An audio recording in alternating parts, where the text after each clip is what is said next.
CBN Campo Grande. Oferecimento Unimed Campo Grande. Cuidar de você. Esse é o plano. Unigran Capital. Parceira em todos os momentos. Venha para melhor. Unigran e Saraiva de Resende. Conheça em Campo Grande a construtora acima das expectativas. E hoje, retomando a série de entrevistas com os candidatos à Prefeitura da capital. Lembrando você, ouvinte CBN, que na quinta-feira fizemos a nossa primeira entrevista. Foi o convidado Ezaquiel Nascimento, que é do Progressistas. Na sexta foi Marquinhos Trade, atual prefeito e candidato à reeleição pelo PSD. E hoje o nosso convidado é Tiago de Carvalho Assad, do PCO, o Partido da Causa Operária. Lembrando que todas as entrevistas foram definidas por ordem de sorteio, com a presença dos representantes dos partidos. Tiago, muito bom dia, seja bem-vindo à Rádio CBN. Bom dia, obrigado. Vamos começar então falando aqui, Tiago, sobre a campanha. Primeira coisa, qual é a análise da sua campanha até aqui? E também lembrando a decisão da semana passada da Justiça, que acabou indeferindo a sua candidatura. Já aproveito para que você atualize essa situação para a gente. Nós estamos ainda... O jurídico está recorrendo a essa situação que foi posta. Se não me engano, foi um problema com o CNPJ. E isso acabou acontecendo em algumas candidaturas. Foi aqui em Campo Grande, Porto Alegre e acho que Recife e Curitiba. Estamos recorrendo isso, mas é uma coisa que está sendo interessante, porque mostra um posicionamento da burocracia judicial com as candidaturas do PCO, que nós estamos procurando ressaltar também como um problema político envolvendo o tipo de política que a gente está desenvolvendo, a mensagem que a gente está querendo levar nas eleições. Falando sobre sua campanha, qual que é a tua leitura, qual que é a avaliação da tua campanha até esse momento? A nossa campanha está se desenvolvendo bem. Somos um partido ainda pequeno. Essa é a segunda participação do PCO aqui na capital de Mato Grosso do Sul, aqui em Campo Grande, né? No Sudeste, de modo geral, já temos uma presença mais antiga. Mas o momento está se revelando muito propício para o tipo de política que a gente está desenvolvendo, de chamar a população a não apenas votar, mas...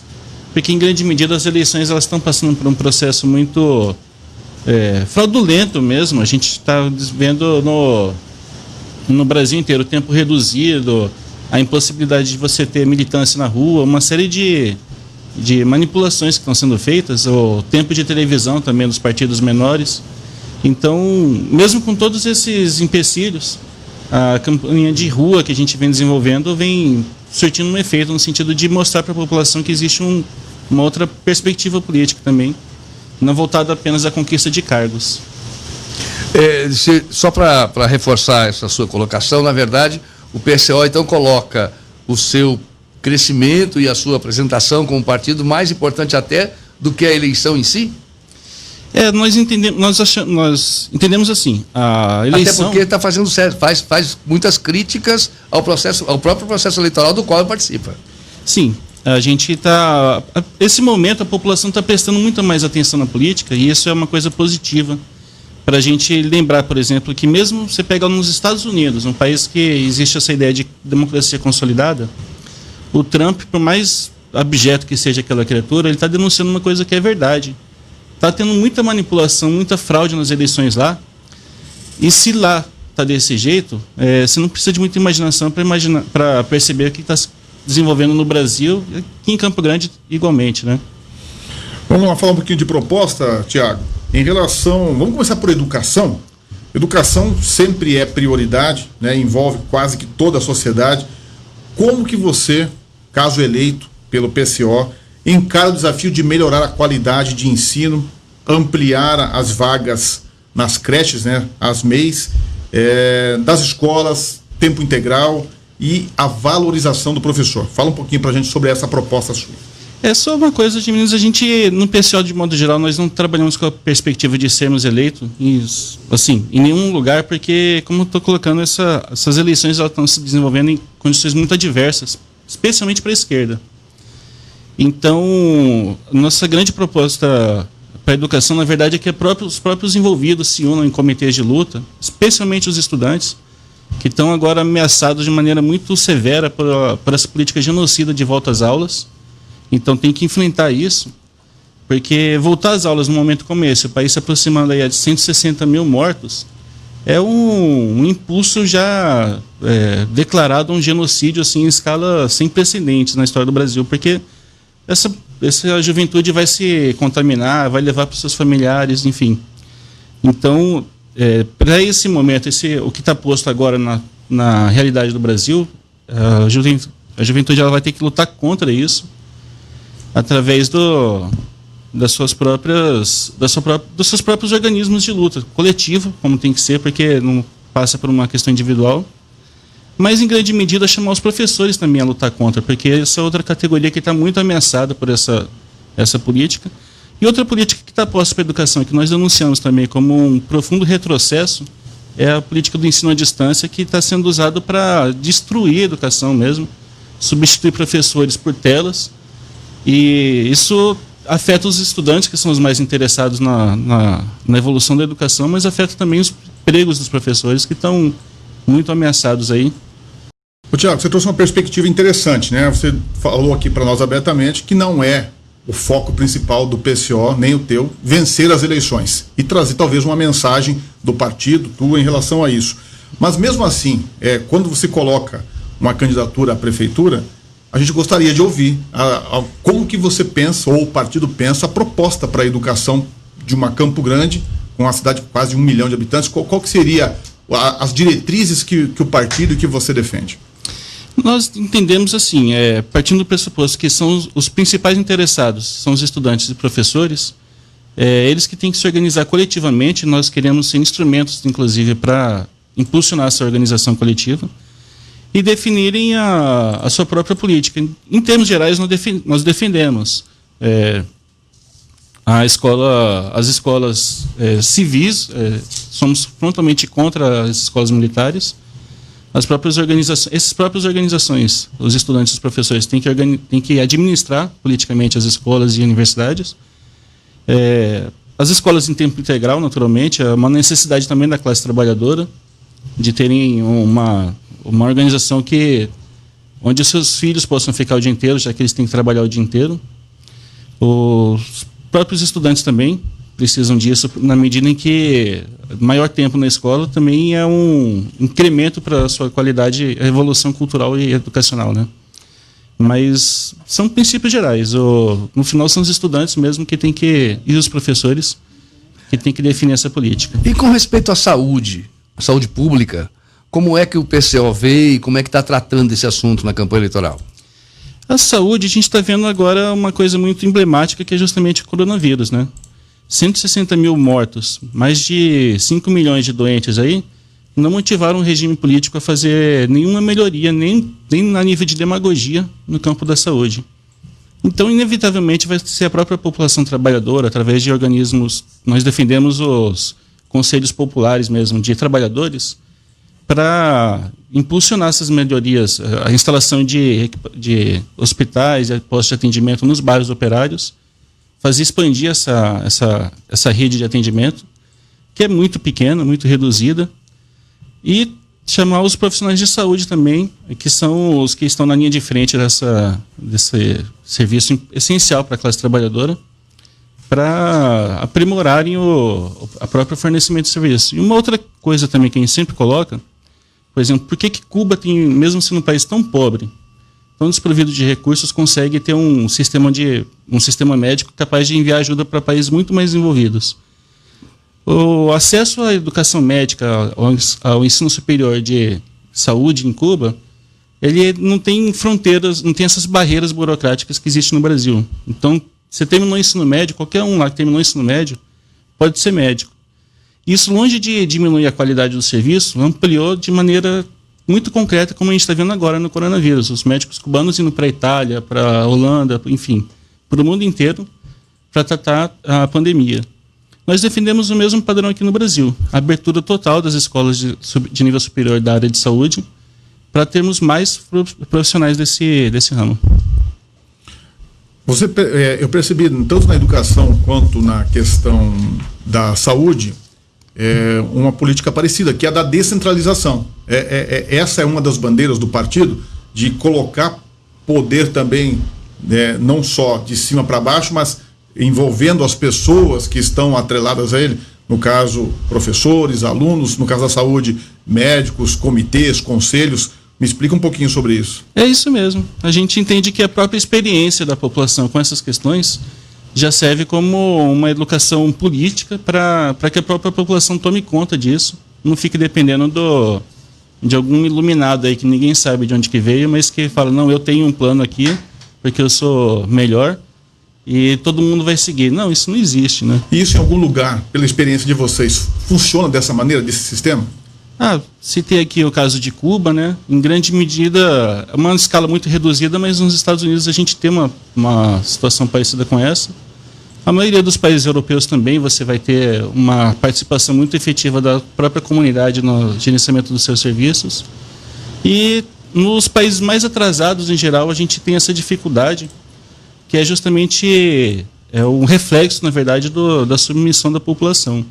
Com respeito à geração de emprego, que é um dos temas candentes da campanha eleitoral sempre, como é que você e o PCO veem o papel da prefeitura atuando nesse setor da geração de emprego e renda? A questão do emprego, ela depende muito mais, na verdade, de política econômica que é traçada a nível nacional, né? Então, a prefeitura e o governo do estado, no modo geral, eles podem muito pouco nesse campo.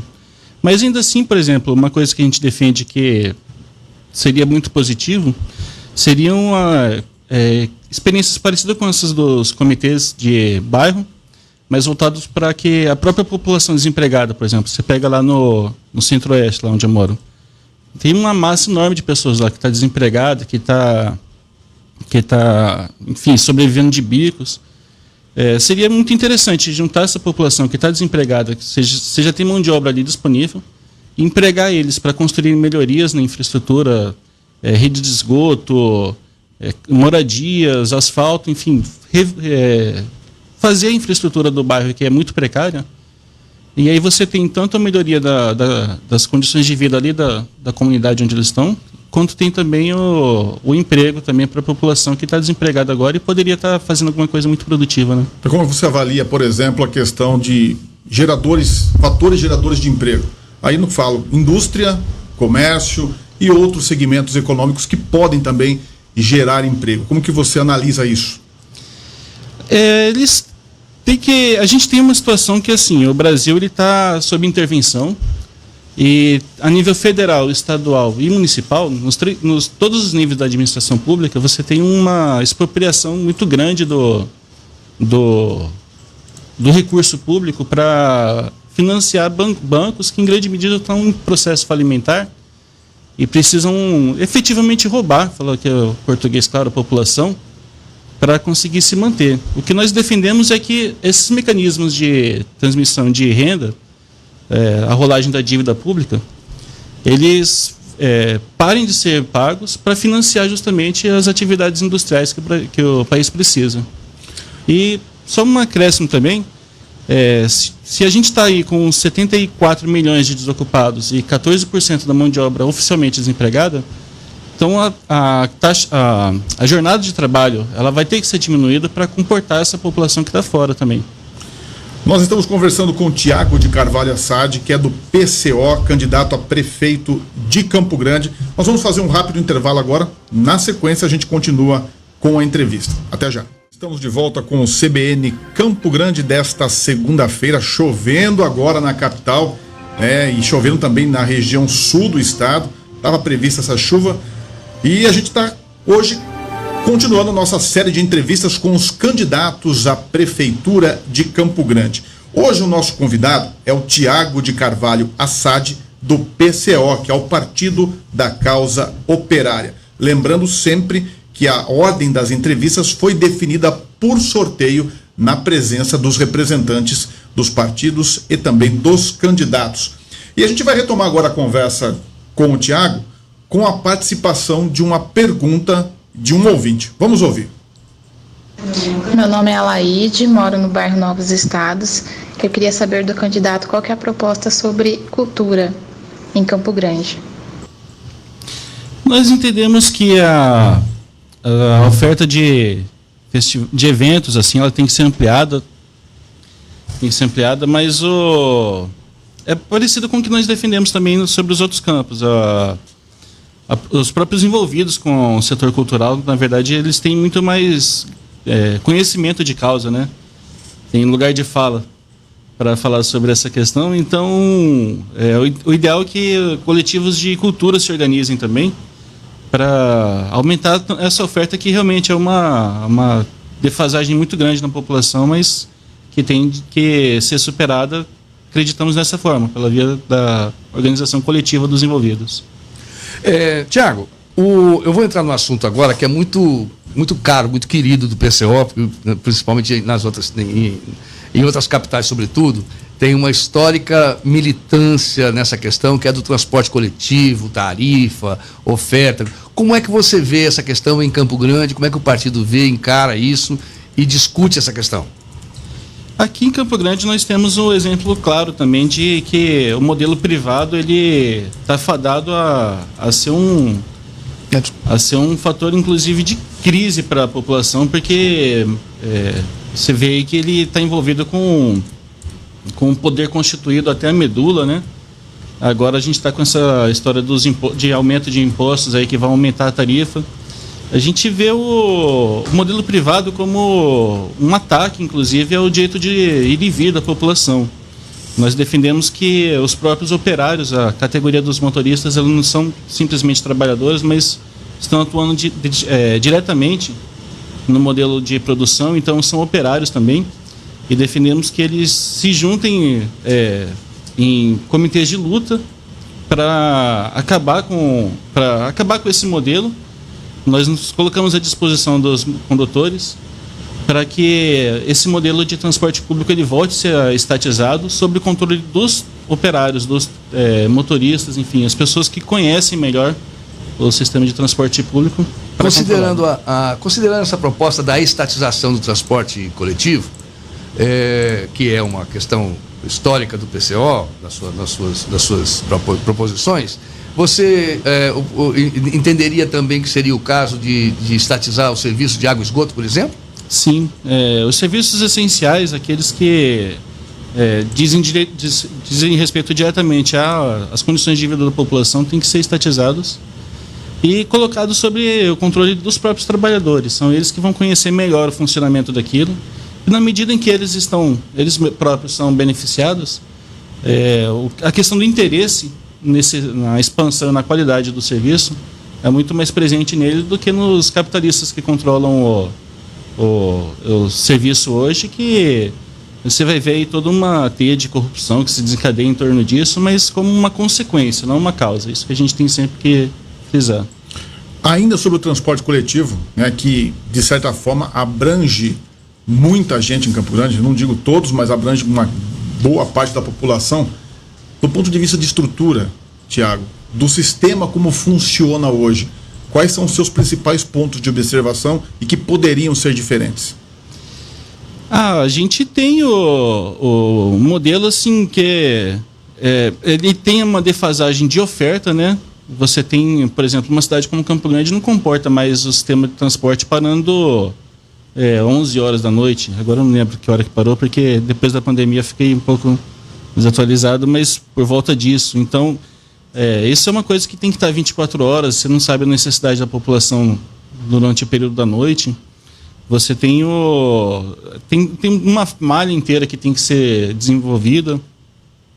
Mas a gente vai insistir sempre nisso, sabe, Jimenez? São os próprios trabalhadores que conhecem melhor. Nós temos um conhecimento assim por alto, a gente vê na imprensa, mas os próprios operários desse serviço que conhecem melhor os gargalos, e são eles que têm mais interesse em superá-los. Então, tem que estar no controle deles. O controle político das empresas tem que ser deles.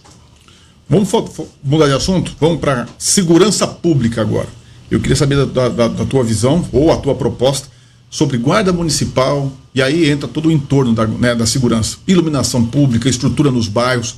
Qual que é a tua leitura? A Guarda Municipal, nós temos uma posição definida já de muito tempo, que ela tem que ser extinta. Isso é uma PM2.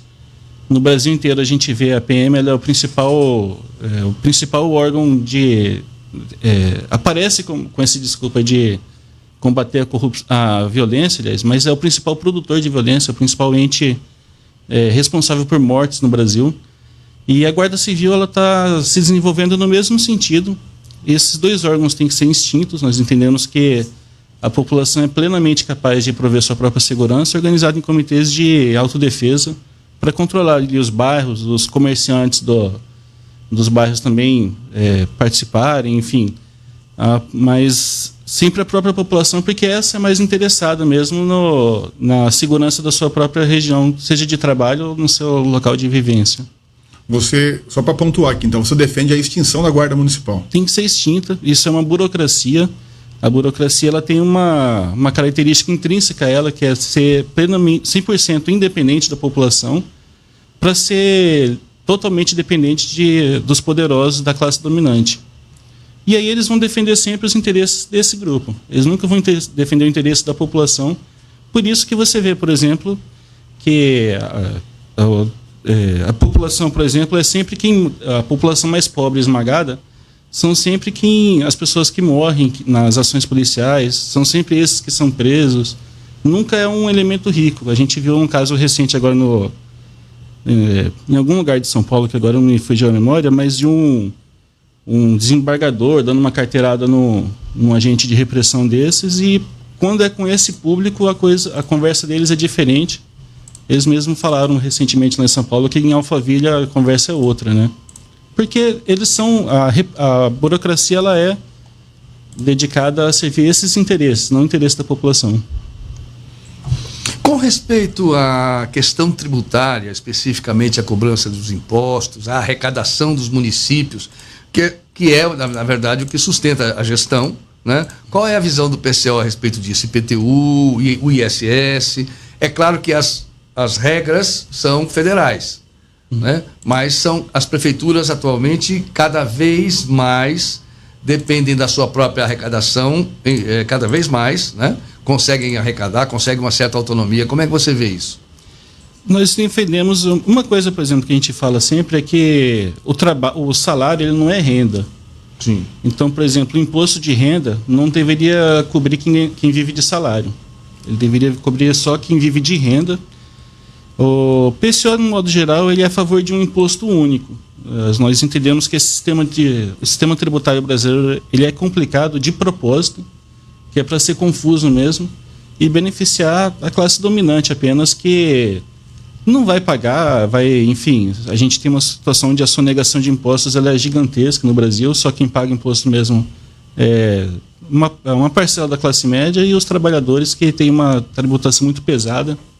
Então, imposto sobre consumo também nós somos favoráveis a que sejam extintos, impostos sobre o salário também, deixar os impostos exclusivamente para as camadas mais ricas que estão na burguesia e que controlam os meios de produção hoje. Tiago, nós falamos mais cedo sobre geração de empregos, né? E dando sequência à questão de estrutura de uma cidade, de um município, para gerar oportunidade de trabalho, oportunidade de emprego ou de renda, como que você avalia questões estruturantes em relação a investimentos de grandes projetos para uma capital do estado, para que se tenha mais oportunidades de trabalho para o trabalhador? Qual que é a tua proposta em relação a isso? Só um instante. O que a gente defende é que a própria... Isso que eu, um pouco retomando o que eu falei, a própria população pode ser em nível local de bairros, mas também a gente defende a criação de organismos que abranjam toda a cidade para desenvolver essa malha tanto a rede de produção de fábricas, você tem um processo de desenvolvimento mesmo, mas controlado pela própria população. A população que está mais interessada, por exemplo, na chegada de indústrias que pagam melhores salários. Então, essa camada da população que tem que tem que estar organizada.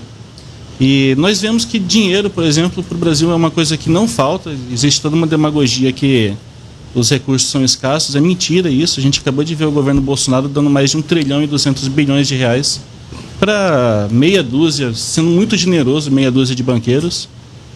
A gente tem, então, uma situação de recursos públicos vindos da população. Eles existem em abundância. O que não existe é uma organização efetiva da população para garantir que esses recursos voltem para a população na construção de estradas, na construção de fábricas de máscara, por exemplo, que é uma demanda que nós estamos vendo hoje, insumos necessários para a pandemia, como álcool gel, essas coisas que a gente precisa ter. O poder público não dá, a única coisa que o poder público coloca é repressão, é cadeia para a população que está aglomerada, é uma coisa absurda, mas a prefeitura vem fazendo isso e no Brasil inteiro a gente vê essa situação se reproduzindo, porque o regime político de conjunto ele não existe para atender a população. Isso é uma coisa que está ficando muito claro. E que mecanismos mais efetivamente você poderia apontar que garantiriam a participação da comunidade? É orçamento participativo? É outra? Que experiências e que visão você tem a respeito especificamente disso? Nós vimos aqui no Brasil está se desenvolvendo algumas experiências.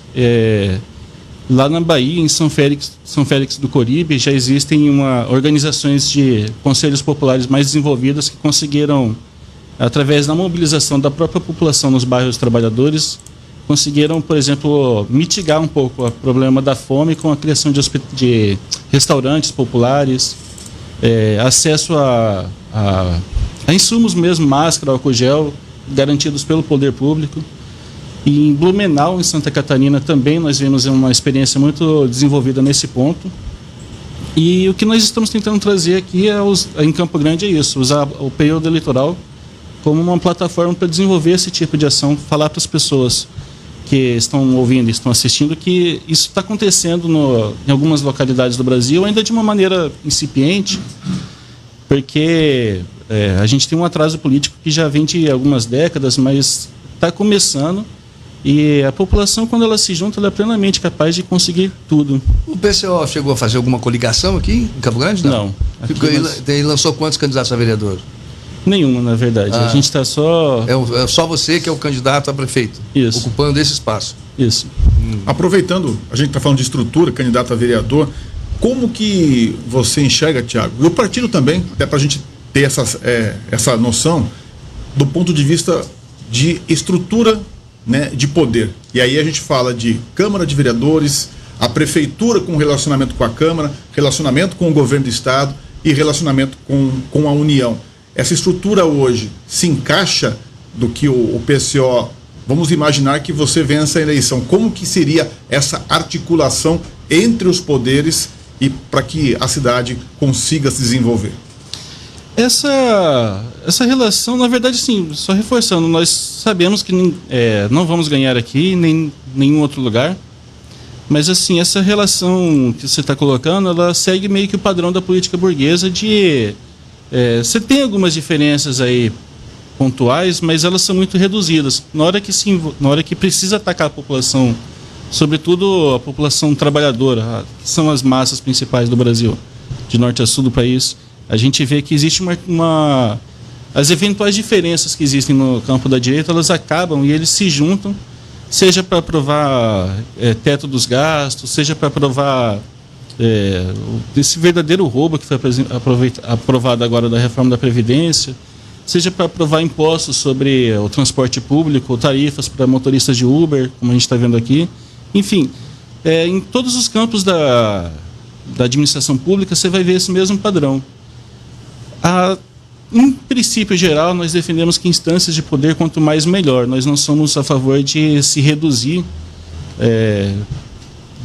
por exemplo, acabar com Câmara de Vereadores, nem nada do gênero. Nós somos a favor de ampliar isso, mas de dotar esses instrumentos de coletivos, onde a população vive, onde a população trabalha, de meios também de fazerem valer a sua força, de produzir direito para a população também, porque aí nessa parte aí, quanto mais melhor, nós entendemos assim. Tiago, a gente costuma aqui fazer uma pergunta para os candidatos, que é a de... a gente pergunta, quase mais ou menos no final da entrevista, como é que ele imagina a cidade daqui a 4 anos, caso ele seja eleito. Mas eu vou fazer uma pergunta diferente para você, considerando a sua sinceridade pragmática de não trabalhar com a perspectiva da vitória, e sim da divulgação das propostas. Como é que você imagina o PCO depois dessa campanha eleitoral em Campo Grande? Mais forte, isso a gente já está vendo.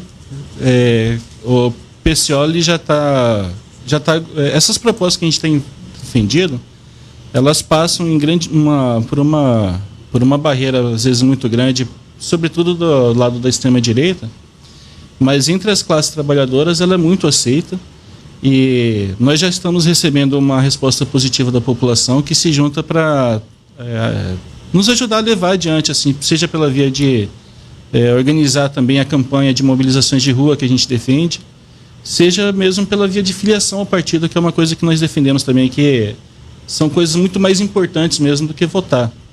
O voto, a gente está vendo que se ele tivesse um valor real mesmo, a Dilma teria terminado o mandato dela, sem sombra de dúvida, e muito provavelmente passado a faixa presidencial para o Lula. Isso não aconteceu porque, na hora que o interesse da burguesia se mostrou, todas as formalidades foram atropeladas para que o interesse deles se impusesse. E nós defendemos que a população faça o mesmo. Não precisa ficar se prendendo. Ninguém é obrigado a aceitar um regime que está matando 160 mil pessoas. Isso é um regime de um genocídio deliberado. Já foi avisado isso, a gente já tinha ciência de que isso ia acontecer. E, em grande medida está sendo até pior do que se imaginou no começo. Mas a população não precisa aceitar o Bolsonaro no poder. Ela tem que se mobilizar para pôr um fim imediato a esse regime. Nós entendemos que o Lula é um elemento que acentua a crise na direita, então defendemos também a Frente Única pelo companheiro Lula, que chegou a ser preso político, inclusive, para ser posto fora das eleições.